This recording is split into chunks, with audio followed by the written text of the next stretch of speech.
Tirsa. I want to know Rost's story. Why he was made an outcast. He never told me. Said he took an oath of silence. What did he do? Oh.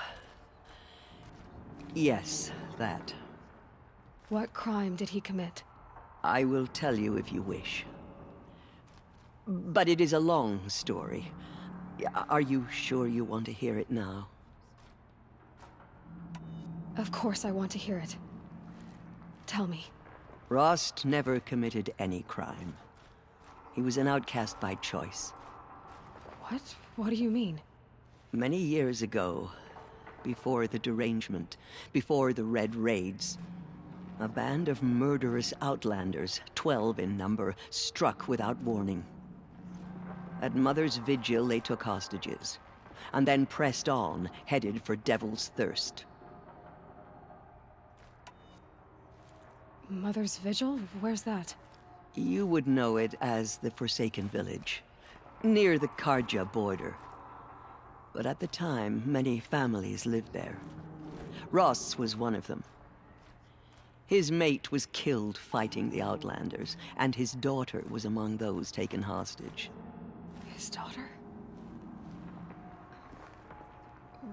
What was her name? Alana. She was just 6 years old. Nora Braves couldn't stop 12 Outlanders? Or rescue the hostages? It was quite impossible. We outnumbered them, but every time a Brave came within bowshot, the Outlanders killed a hostage. What did they come here to do? That was never discovered. We couldn't track closely enough to observe them. We know they camped beyond Devil's Thirst for 2 days. There were reports of strange noises.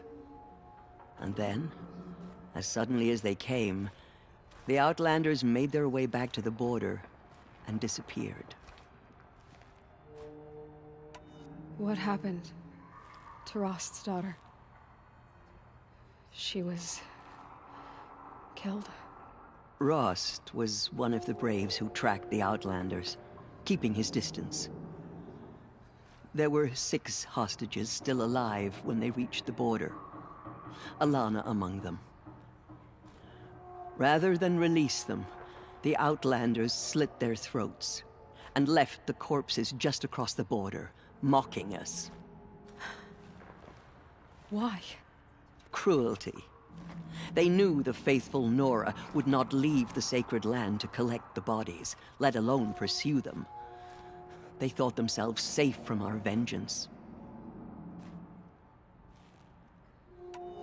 Are you saying that Rost went after them? That he became an exile? No. Rost was beside himself with grief, but even so, he would never have broken taboo. Then what did he do? He called upon the most terrible and secret rite of the Nora tribe. He begged to be made a Death Seeker. A Death Seeker? What is that? One who dies to go seeking, and in seeking, brings death to others. The ritual drags the spirit from one's body, releasing it to All Mother's care. The heart beats, the mind thinks, but the spirit has moved on.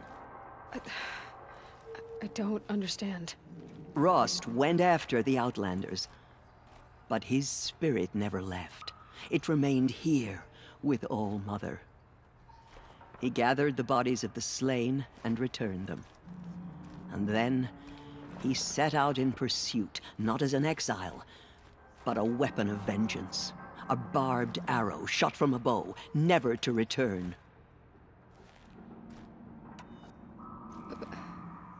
But Rost did return. Yes. A full year later, and terribly wounded. He collapsed at the border of the sacred land. A hunting party came upon him. He was delirious, in agony. By law, he should have died where he lay. But one of the hunters broke taboo, and reaching across the border, she dragged him to our side. Who was she? A brave who'd lost a mate and 2 sons to the very outlanders that Rost pursued. So, Rost never finished his mission. To the contrary, he killed all 12. Tracked them to disparate places the world over, he said. Meridian, Ban-Ur, the Claim, Utaru land, further even, into the Forbidden West. The last he killed nearly got the best of him. Wounded, he stumbled and crawled back to us, hoping to die as close to the sacred land as he could. He never expected nor asked to be dragged across the border and nursed back to health. That was done to him, leaving us, the matriarchs, in a difficult position. Why couldn't you just welcome him back? Rost had been made a Death Seeker, Aloy. He no longer had any place among the tribe. By law, he should have been driven back out. But we couldn't bring ourselves to do that, so we offered a compromise. You made him an outcast.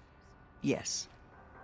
We offered to do so on the condition he never speak to anyone of this exception. After all he did, all he suffered, to be declared an outcast was his reward. Rost was overjoyed. He never expected to live another day in the sacred land, let alone the embrace, so close to the goddess. He resolved to spend the rest of his days in solitude, and was happy to do so.